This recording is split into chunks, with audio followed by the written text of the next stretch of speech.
Hello, and today's word of the day is talanta. Talanta is Greek for talent, and a talent is worth 3,000 shekels. So it's about 75 pounds of gold, and I will go into more details in this live stream about this. Welcome, and thanks for watching. How you doing today? And I want to thank you for dropping in. Today we're going to talk about socialism in the Bible. The reason why I brought this up, because there have been times where I've heard people who claim to be socialist. I guess they are socialist, but who claim that the Bible promotes socialism, that Jesus was a socialist, so forth. So let's go through this and let's talk about it. Let's see if that's actually true. Now, if it's true, we'll be able to see something clearly in the Bible. We'll see something that promotes socialism. So let's go through this step by step. And there are hundreds of Bible verses that we could look at, but in order to get the correct information, we don't need to go through every one of them. We can figure this out without all that. But I will put a list of several Bible verses that you could go through, and some of them are clear, some of them are a little bit vague, but you can get the idea. So, let's look at the somewhat pro parts here. So, if your brother becomes poor and cannot maintain himself with you, you shall support him as though you were a stranger and a sojourner, and he shall live with you. So, the Bible's big about not oppressing people. Even people who are not part of your clan, of your society. Now, there's a difference between someone who is passing through versus someone who's invading. So those are things that you have to clarify, one and the other. And those who are sojourners also are going to respect the law. But as far as your family, as far as other things, it says that you are supposed to take care of them, not the government, anything like that. So you don't, if someone's in a disadvantaged situation, going through hard times, you don't take advantage of their situation, like the credit card companies and so forth who go after the poor and weak and those in need and take advantage of them. So that's something that you don't do. You don't do what the government does and the state banks, because most of the banks belong to the state. They're heavily regulated by the central bank. So, God makes it clear that he brought them out of Egypt, and they were also sojourners. So you'll see this several times in the Bible. So you are not supposed to oppress the poor. Now, so Jesus made a comment, whoever has two tunics is to share one with who has none. Whoever has food, do likewise. So he was telling people who were normally, in certain positions, especially tax collectors. Tax collectors also came to him to be baptized, and he said to them, "Teacher, what shall we do?" They said to him, "What teachers, what shall we do?" And he said, "Collect no more than you are authorized to do so." Now, what is that amount? That's that's something to think about right there, because taxation was exceeding what was the norm, and there is a limit on taxation in the Bible, and I'll show that in here. So soldiers also ask the same thing. And you could, when you're talking about soldiers, you could also look at them as, the IRS, other things like that. And, we see a lot of corruption with the IRS these days. And, and tax collectors, because they have become militarized, and this is what's going on. So the law enforcement agencies, the FBI and everybody else is, are abusing power.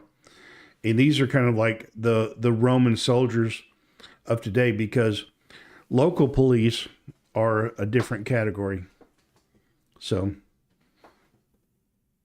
we have to take that into consideration, that, today might be a different situation, but something that we might call a soldier in another country could be law enforcement in this country, because the Constitution, under the Constitution of the United States, you are not supposed to have standing police forces or military forces used against the citizens.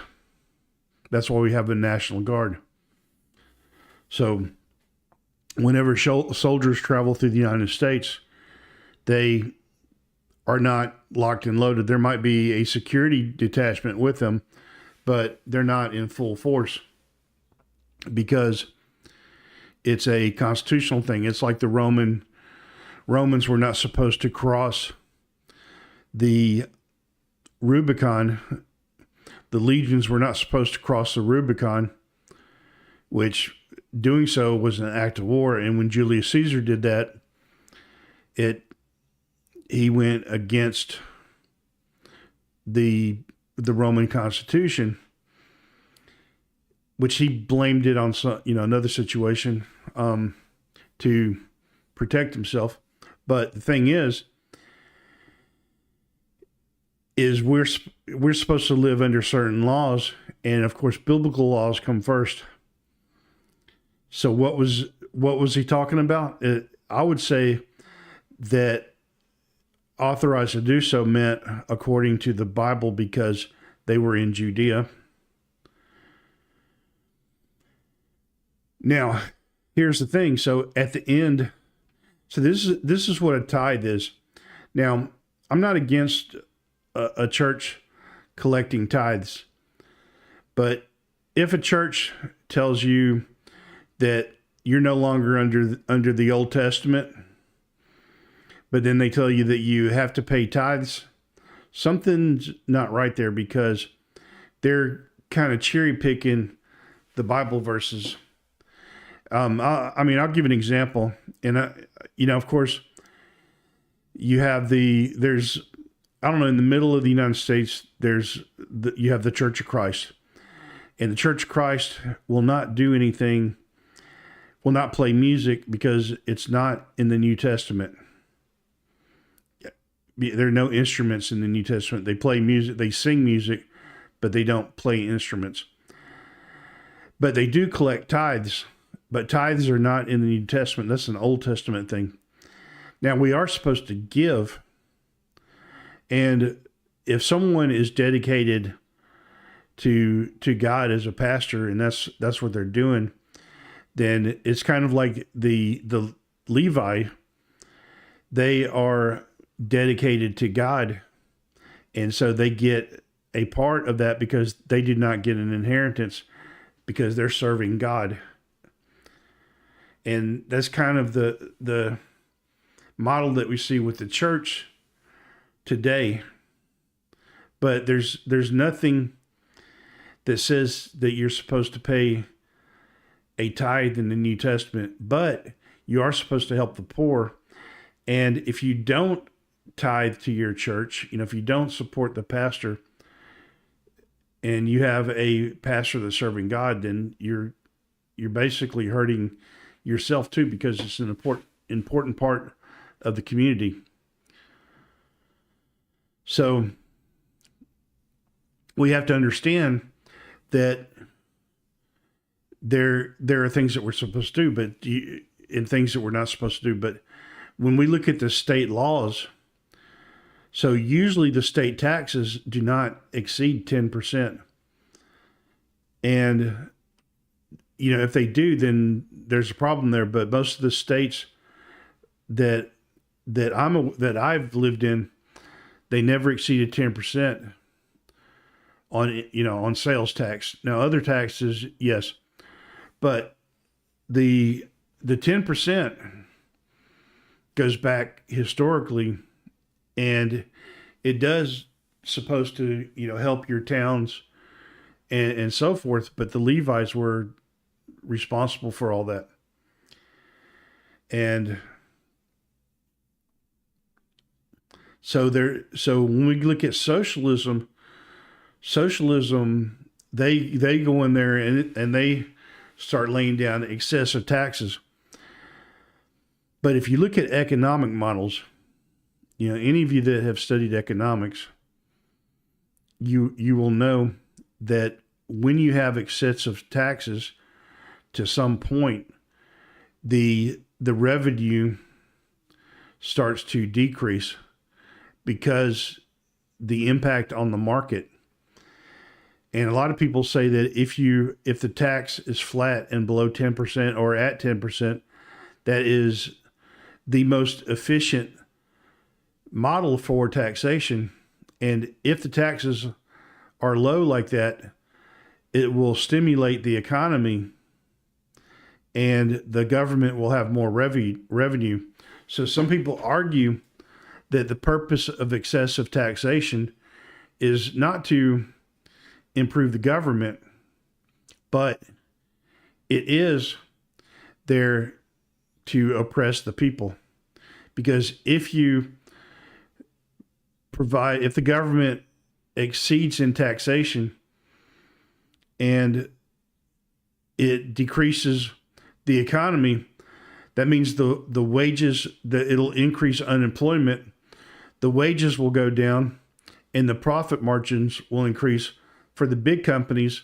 The small companies will not be able to compete against the large companies, and it will put a lot of small businesses out of business.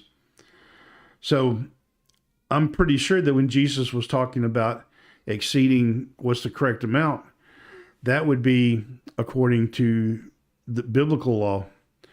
And we look here, at the end of every 3 years, you shall bring out a tithe of your product in that same year and lay it upon your towns. So it's a 10% every 3 years.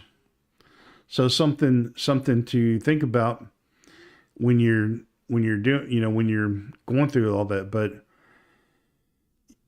it's when we look at socialism, and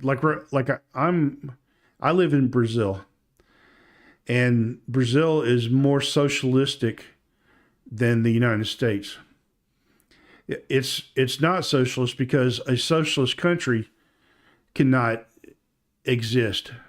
I mean, look at Venezuela, these countries, Cuba, they're in complete poverty because socialism destroys the economy. It's a completely inefficient system of government.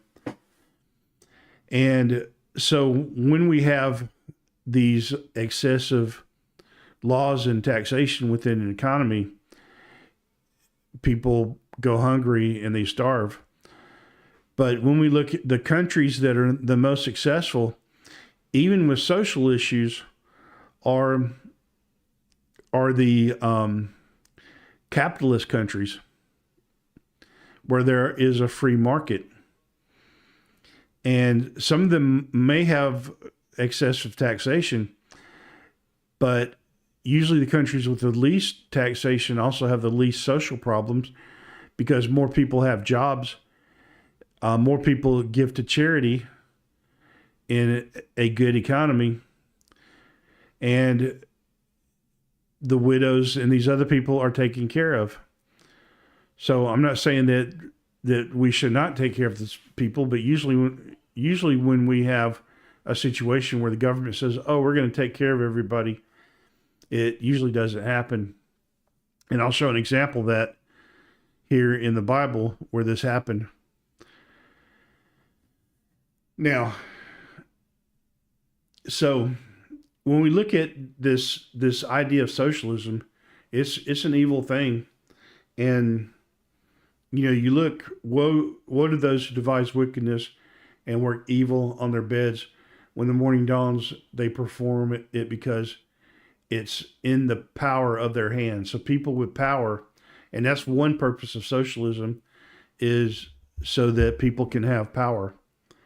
It supplies them with excessive power.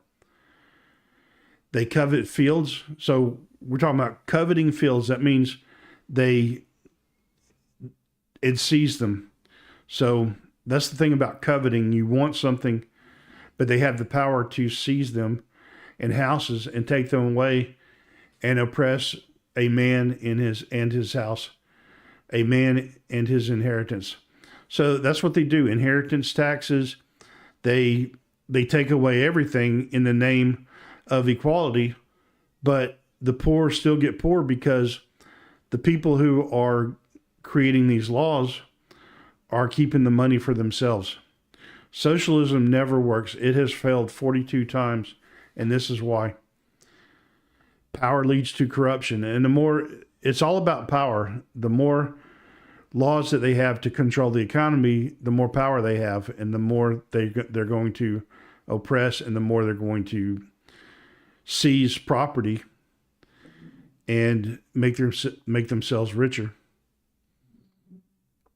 So, therefore, thus says the Lord, behold, against his family I'm devising disaster, for which you cannot remove your necks, and ye shall not walk haughtily, for it will be a time of disaster.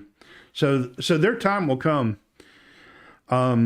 It's going to happen, and it's just a matter of time. I mean, we look at Nazi Germany. They were on a noose. We look at the French Revolution, which didn't turn out too good because they didn't put God in there, and it ended up with beheadings. So their necks, as it says here, to apostate he allots our fields. Therefore you will have none to cast the line by lot in the assembly of God. So it is evil to do that. Now, also too, 1 Timothy 5, you shall not muzzle an ox when it treads out the grain. The laborer deserves his wages.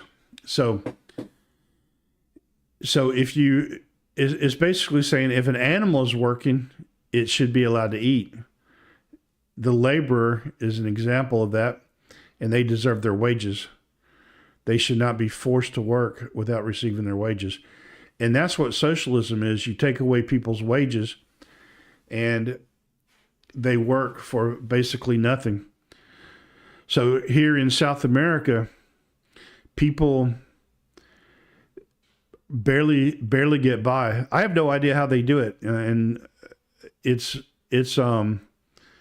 amazing how they survive. But I will see. I have a friend that has a supermarket, and I'll hang out a little while and talk to this friend of mine, and people will come in there and they'll buy like a piece of bread, and you know how you go to the deli and you might buy a half a pound of cheese, right? Well, would you ever go to the deli and ask for one slice of cheese? They might look at you kind of crazy. And then the person will order a slice of cheese or bologna, and then the person will weigh it out on the scale, which I imagine, when you're looking at, because the scale's going to do probably round it up, and you have to include the paper or the plastic that it comes on. I would imagine that each time they do that, they're losing maybe paying 50% more probably. But they will go buy a piece of bread, for about 25 cents, and a slice of bologna or a slice of cheese, and maybe they'll buy an egg too. They'll never buy a dozen eggs. They'll go in there and buy one egg and a piece of bread. And I see that a lot. So that's what socialism does. It drives people into absolute poverty where they have to scrounge to survive. So you see people using bicycles to, like sometimes you'll see someone dragging like 3 or 4 rebarbs to a construction site, and that's what they're going to do. They're going to do some construction, but they drag it on a bicycle, or they're taking like a big thing. It's just it's kind of that lifestyle. So so we're looking at what's going on today, but the law is paralyzed. Justice never goes forth. The wicked surround the righteous. So justice goes forth perverted. So we look at a situation that happened in New York where this guy saved a bunch of people in a subway, but unfortunately someone died in the process, and I don't think it was intentional. But you look at how the wicked surrounded this situation, and they go after the righteous. And this is going on over and over again in the United States. So this situation was written probably at the decline of Israel. And we see this happening over and over again. So it is what it is. I can't say that the United States is going to come back again or anything like that, because it has, maybe some parts of it will survive, like you had the northern part of Israel and the southern part of Israel. But even the southern part of Israel got to a point where they didn't have the Bible anymore. And somebody happened to find the Bible somewhere in the temple, and everyone had forgotten about it. So, luckily for the printing press, that will not happen today. But imagine in Israel, the temple of God, they hid away the Torah and the Tanakh, the Old Testament, and had forgotten about it. So we have, so God raises up the Chaldeans and other nations to go against them, seize them. They are dreaded and fearsome. Their justice and dignity go forth for themselves. Their horses are swifter than leopards, more fierce than the evening wolves, and their horsemen press proudly on. Their horsemen come from afar.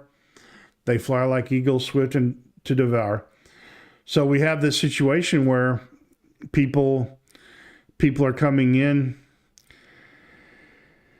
and it's looking bad. The border is looking bad, things like that. So you have to put your faith in God. We're getting in some historical times, history repeating itself. So you cannot put blinds on and try to pretend and become deceived by these prosperity messages that everything's going to be fine and so forth. You have to look at the reality of the situation too. Of course, God's there to protect you, but that doesn't mean that you're not going to go through some difficult times either. So it's just a reality that you have to be aware of. So we look at Exodus. You shall no longer give the people straw to make bricks, as in the past. Let them go and gather straw for themselves.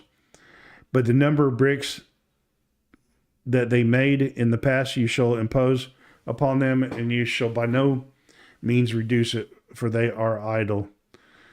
Therefore they cry, let us go and offer sacrifice to our God. Let heavier work be laid on the men, that they may labor at it and pay no regard to lying words. Okay, so let's look at this situation in Egypt. Now, they were slaves, But how did they become slaves? It wasn't like they came along one day and put chains on them and turned them into slaves. So what ended up happening? This is the main story. This is the only story that I have found on this situation.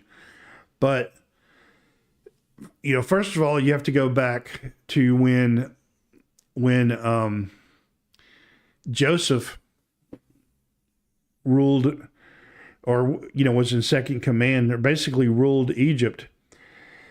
Now, a lot of people believe that this was the time of the Hyksos, which were invaders. And that's why when the other Pharaoh came along, he did not know Joseph, because the real Egyptians had moved further south to evade the Hyksos, at least the leadership of them. And so that's one of the reasons why people gave up their land. And so the Egyptians were being oppressed by the Hyksos. And it's possible that Joseph helped the Hyksos to oppress them, which, it could happen. And we see this type of situation happening over and over again. So here's the situation that happened after this Pharaoh came along that did not know them, did not know Joseph. What happened was they were fearful of the Hebrews, and if it's because it makes sense though, because if the Hyksos had been there and they moved the Hyksos out, then it's possible that these Hebrews were concerned about the situation as well. And so, according to legend, or according to extra biblical texts, not necessarily legend, the Hebrews were offered jobs building fortifications near the border of Egypt, around Goshen, around those places where they were, which makes sense. And they were offered jobs along with the Egyptians too. But what they did was they promoted the Egyptians over the Hebrews, and the Hebrews continued working as they did. And they were working a government job, basically. They were working for the government, and it seemed like a good thing at first. But, of course, as time goes by, it just becomes a part of their routine, and there are no other options. It's kind of like the cheese in the mousetrap, giving them a good job, but then it turns out bad. We could think of lots of examples like that. Like maybe the electric car, they charge low prices on charging, but then after enough people buy electric cars, then the prices go up. So you may see things like that occur. I don't know. It happens a lot these days, especially with internet services. They give you 30 days free of Netflix or something like that, and it's the cheese in the mousetrap, and they get you. Some people anyway. So iron sharpens iron, and one man sharpens another. So, we have to work together, and there's no free ride, but we make each other stronger. Whoever tends a fig tree will eat its fruit. Who guards it, his master will be honored.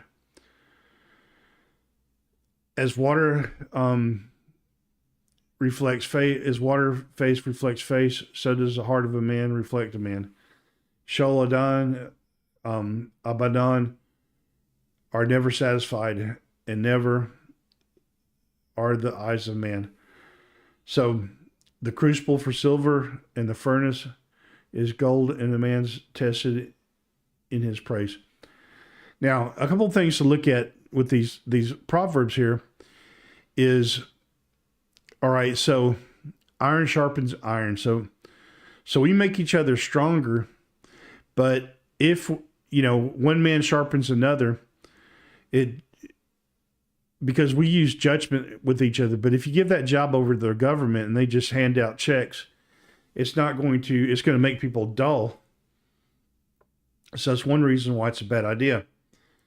And also too, whenever we work, there's always some sort of benefit of working as well. But, we should always take care of each other and help each other out. Usually if you work on a private farm, it's a lot better than when you're working for one of these mega companies. And it's always better to do small businesses.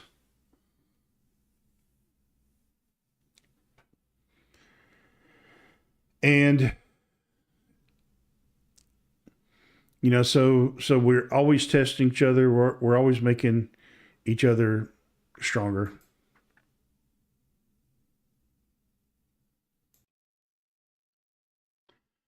So he raises up the poor from the dust. He lifts the needy from the ash heap to make them sit with princes and inherit the seat of earth. So government tries to do that, but they always try to lift up evil people.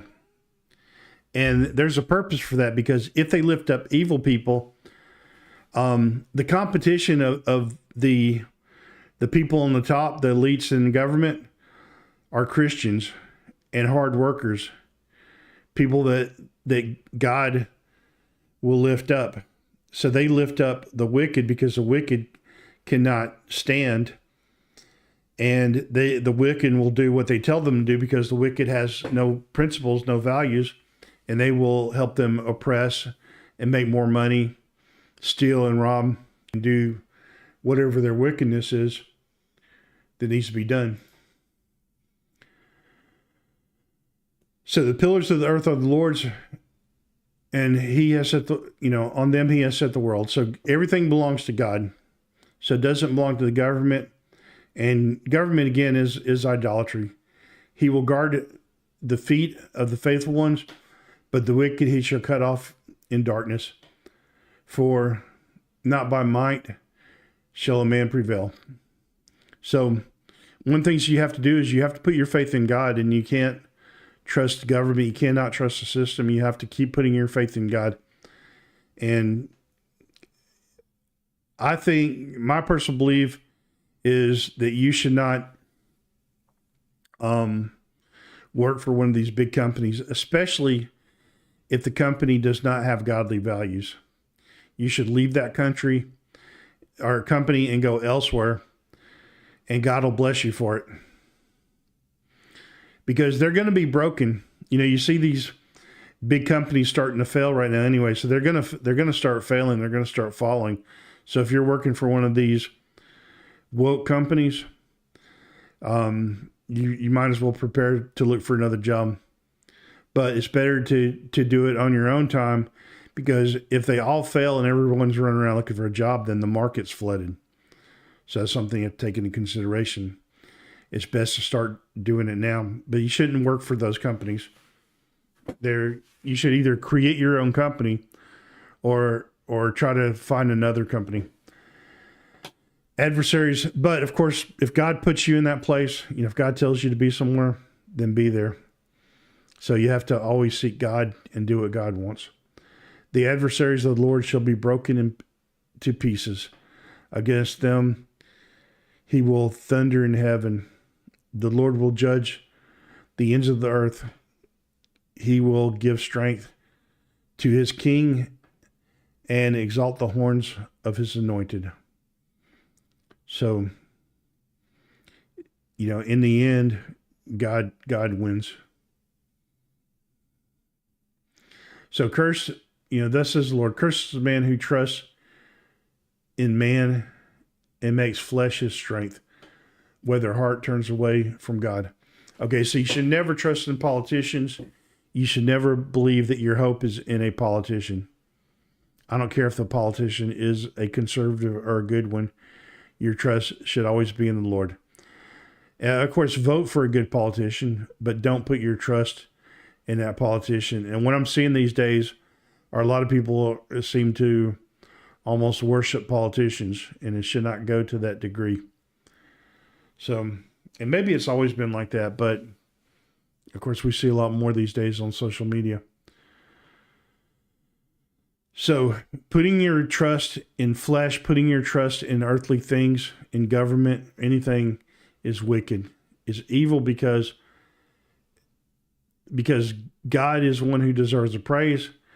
And if you put your trust in something false, it's not going to last, and you're going to fall with it.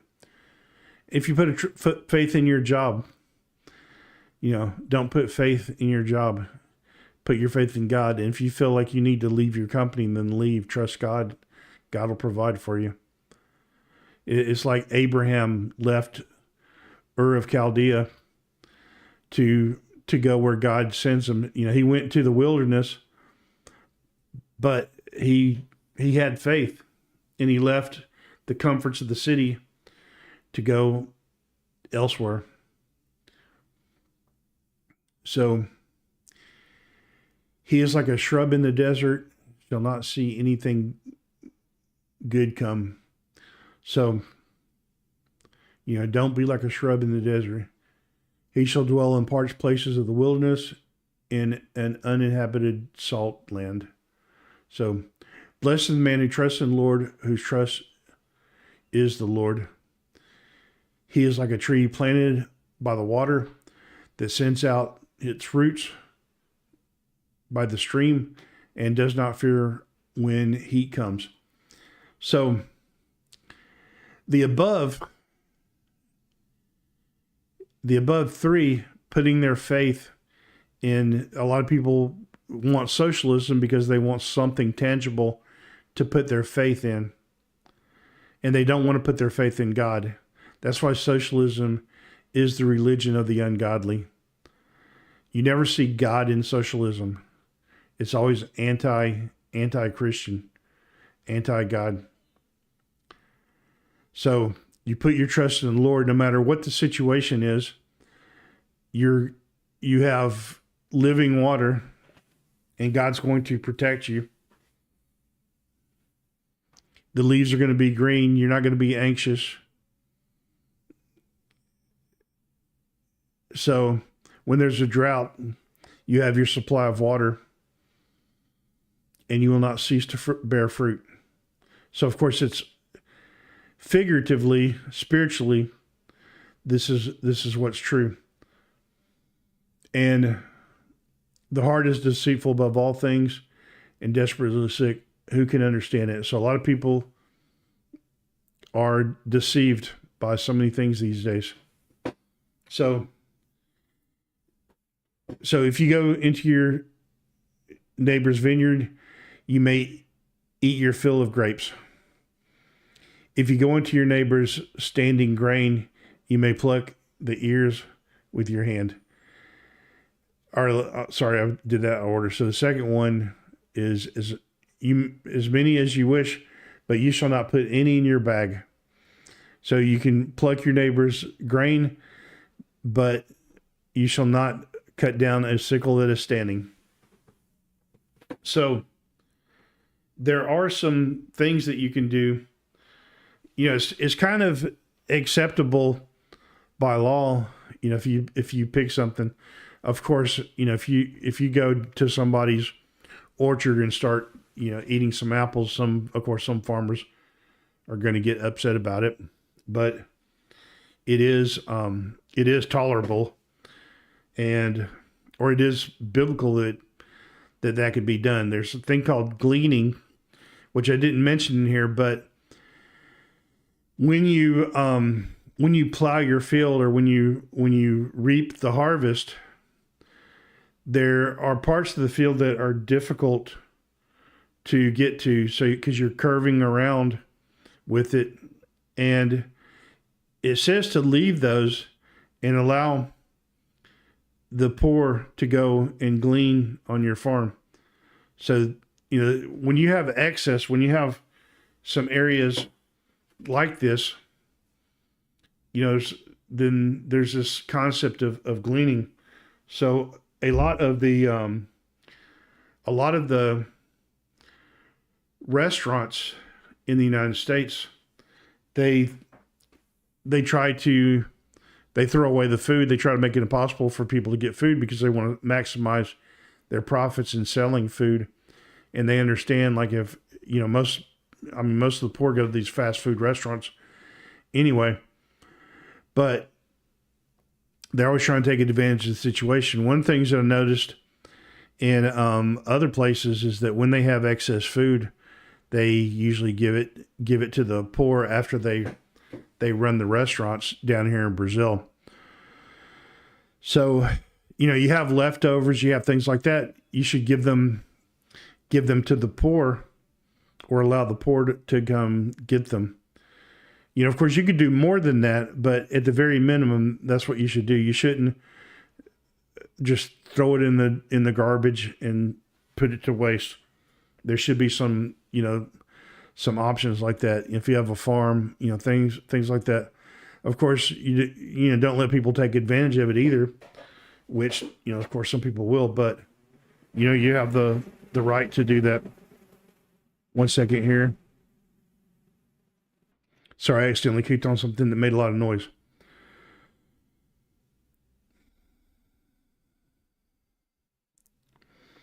So, if you work hard, you're going to have plenty and not follow worthless pursuits. So, a faithful man will abound in blessings. Whoever hastens to be rich will not go unpunished. So, don't do these get rich quick stream, things. And a lot of people do that. They see something, and I don't understand why they do it, but I see a lot of ads, a lot of things where it's too good to be true. Like, I just got an email a few minutes ago, and it said something, about a $29,000 whatever. I already put it in my spam, but it looked legitimate. Of course, the link looked like a link to, some sort of serious website. But when I hovered over the link, that I could see that it was a false link and it led to something else. So you have to watch out for that. A lot of scammers. But if something sounds too good to be true, it probably is. Because if it were true, if all these things that were coming out were true, there would be no poverty in the world, because there would just be excess abundance, and these things are just fake.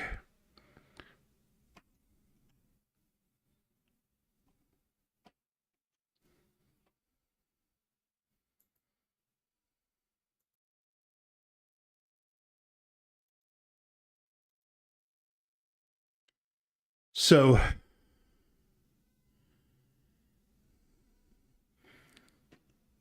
let me, one second here.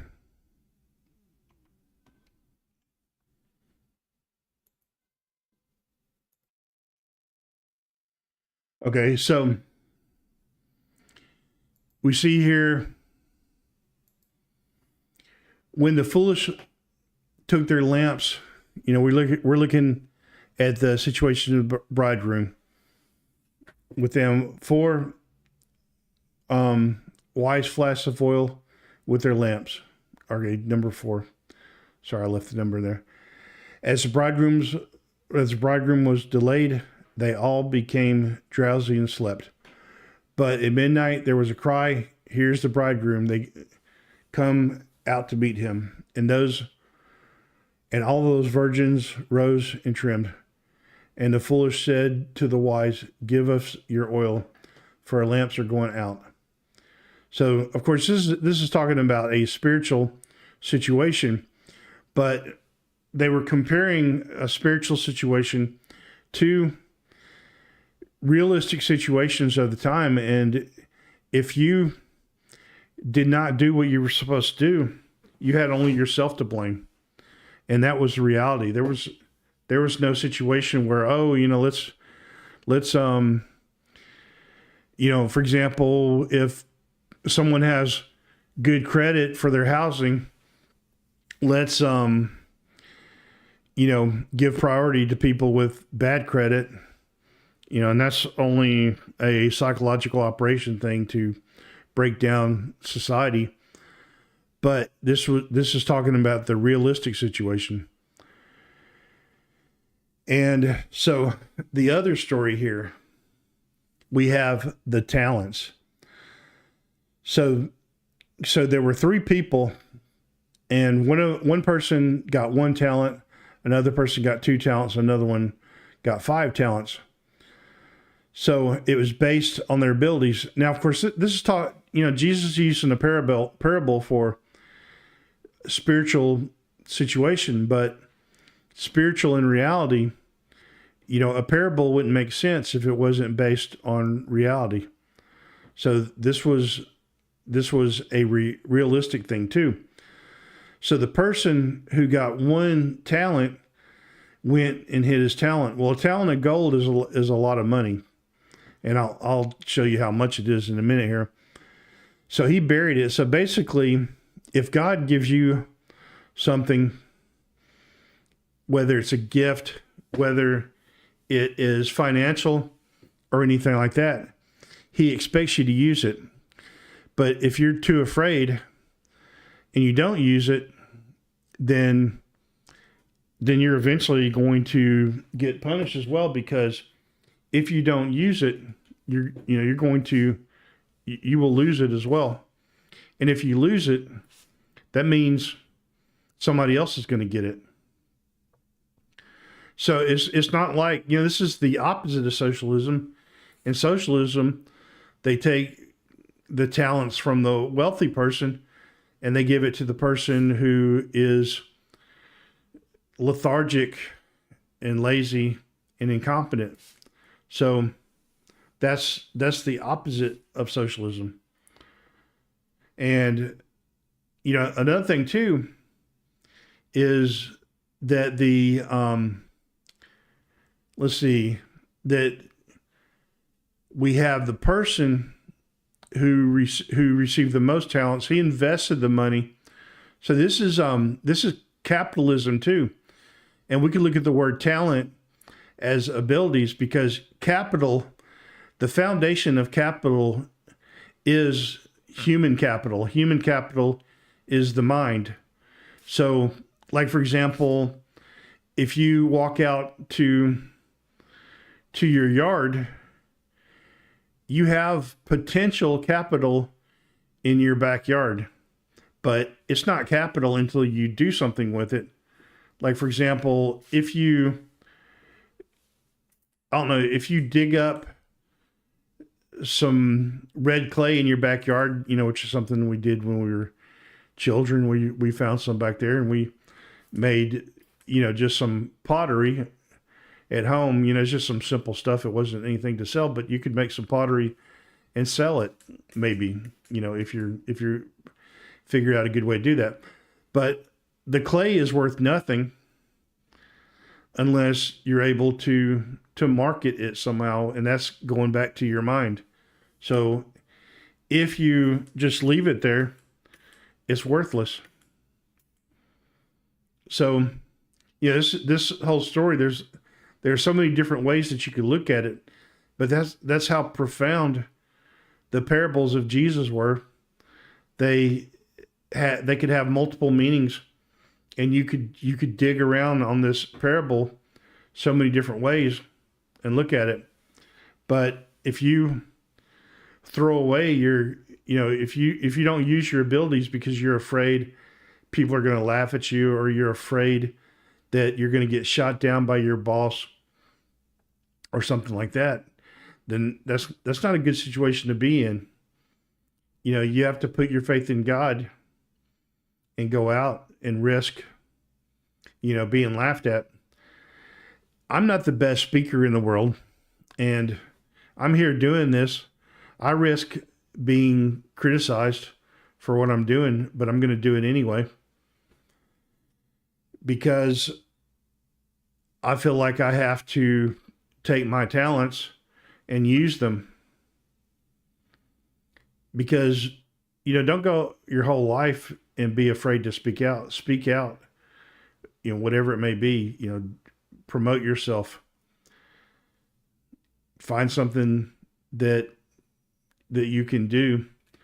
Don't be just an employee for somebody. And if that's what God called you to do it, but exceed at it. Don't be afraid to speak out at the workplace. Don't be afraid to make things better. And that's one of the things that I've seen before. People were afraid to make things better. And everybody's like that. And it's because it's a bad company. And if you're in that situation, you need to leave the company that you're working at. So after a long time, the master came back, and the first number, the one with the 5 talents, he multiplied it. The same thing with the person with 2 talents, he multiplied it. And he blessed them for doing that because they didn't hide their talents away. But the other one, he hid his talents away because he, for example, look at this explanation. Also, who had received 1 talent came forward saying, "Master, I know that you are a hard man, reaping where you did not, sow, and gather where you scattered no seed." So this is kind of a socialist philosophy right here, right? So this is almost things that you'll hear about him saying, that people who don't work or just sit around in an office taking advantage of the workers, so forth, and not doing anything. But it's not necessarily true. A lot of the people, a lot of employees, they choose to work for somebody because they don't want to take the risk of what these people did. Because usually someone that runs a company or starts a company, they're taking a great risk at doing so. They're risking losing everything. And then they're gracious enough to hire people to come work for them. They could make a living just working for themselves.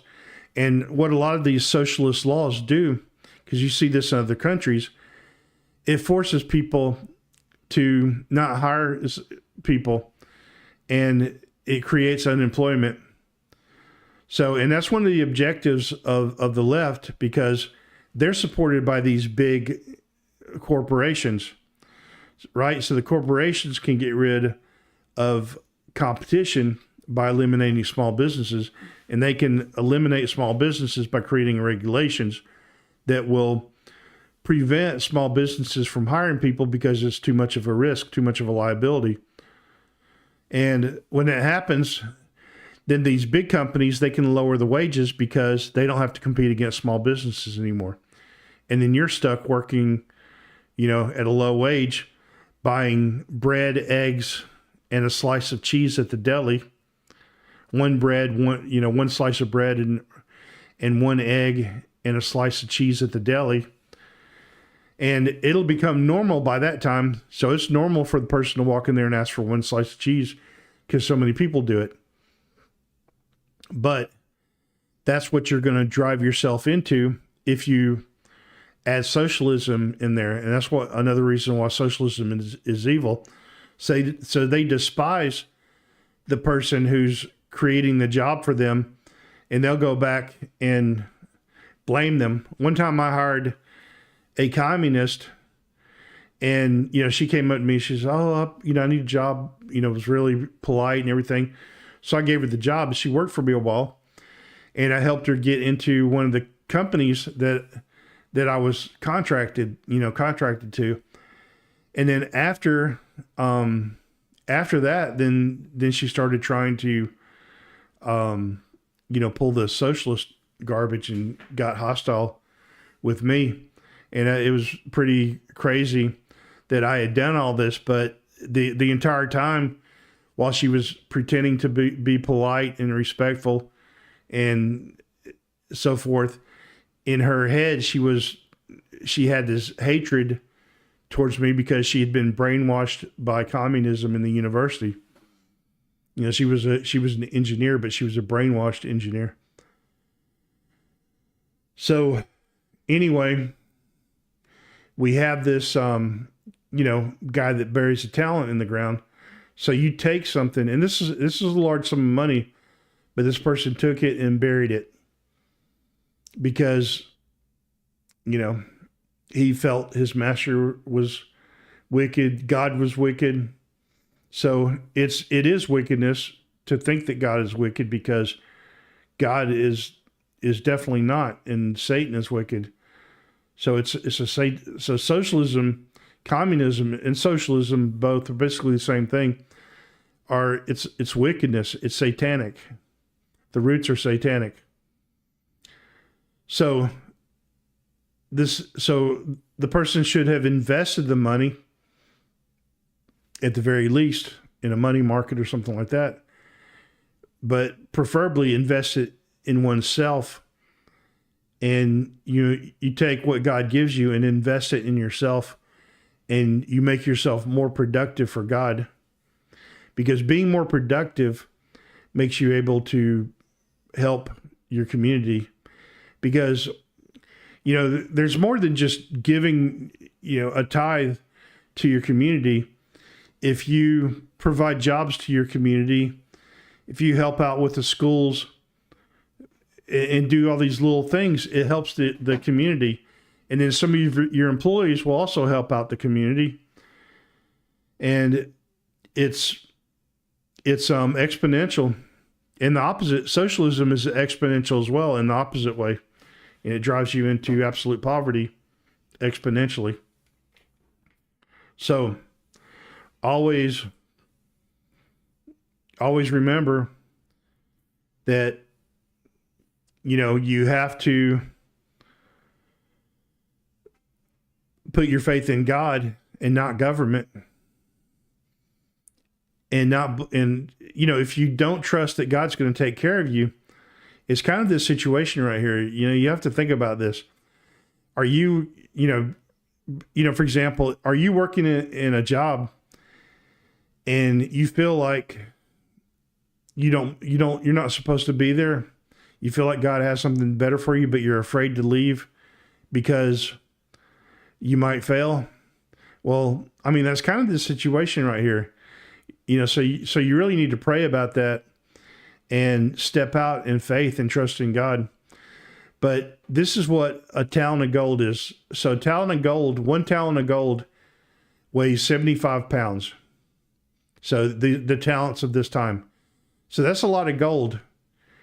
And it at the time is 100 years wage. And I'd say, like, even today, that would probably be, you have $2 million. So $2 million today, this is the date of this video today, which is 5/19/2023. This is how much gold was worth, because, it fluctuates. So I just wanted to put the exact amount, but it's over $2 million. Think about that. So somebody gives you $2 million, of course the other person got $10 million. So $2 million, 100 years wage, you could just put that in a money market and you would gain money. You would make a good living off the interest. You wouldn't have to spend a cent of that money, and you could probably earn some more money. If you were to wisely invest it in a business that you're good at, that you feel called to do, then you could probably increase the profit as well. But either way, putting that money, burying it in the ground, would be ludicrous, and it would show an absolute lack of faith in God and anyone else. So here's the other example of socialism, and I think this is one that a lot of people overlook. But when, and this is kind of like the argument that a lot of them use, saying, oh, this is to help the poor. So the government's always coming up with things, oh, we need to do this and this and this to help the poor. Well, the problem is that the poor seem to get poorer and poorer. The middle class gets poorer, and people are taxed to death, and the government's stealing money. And this is, the perfect example of this. Judas, he was offended by this. It's the same way I think Antifa and these other people are offended. But the reason why he was offended wasn't because he cared about helping the poor. Like BLM, which, it should be BMH, buy more houses, because, that's what they were doing. They were laundering money. And so these social programs are nothing but money laundering operations. And a very small percentage of it goes to the people. Whenever there's a disaster, the disaster relief only goes to the people who have political clout. You never see the poor getting their homes replaced or anything like that. There might be a few crumbs that spill over, but not much. So only the well-connected get the full recovery of what they lose. So God gives a warning, and it's to,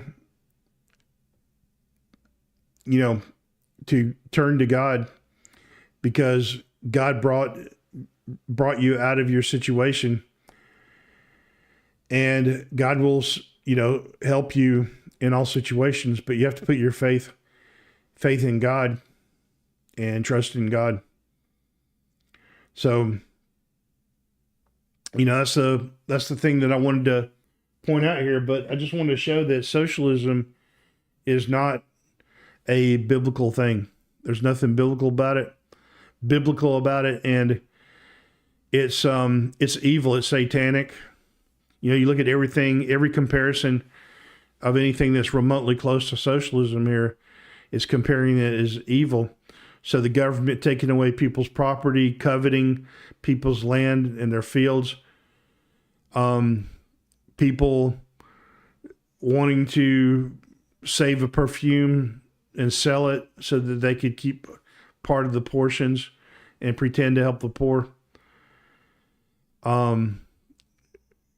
The government extorting people for their taxes, using the military or the FBI, the IRS being militarized as well. It's evil, and socialism is evil. You look at every situation, socialism, it